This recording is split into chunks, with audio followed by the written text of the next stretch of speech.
பேரு செத்து போயிட்டேன் வீடியோ போட்டிருக்காங்க போல இருக்கு. 4000 வீடியோ 3 மாசத்துல போட்டிருக்காங்க. நான் எப்ப 4000 டிப்ஸையும் பார்த்து முடிக்கிறது? இந்த சிலபஸ் கவர் பண்ணி முடிக்காத எக்ஸாமுக்கு போற ஸ்டூடெண்ட் மேல நான் வந்து உட்கார்ந்துட்டு இருக்கிறேன். எனக்கும் சந்தேகமா இருக்கு, உயிரோடு இருக்கனா இல்லையா?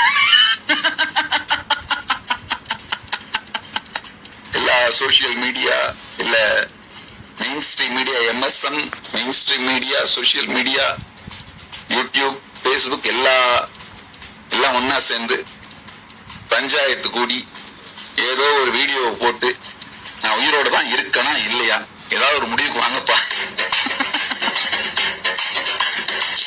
எப்படியோ எனக்கு வந்த சந்தேகத்தை தீர்த்து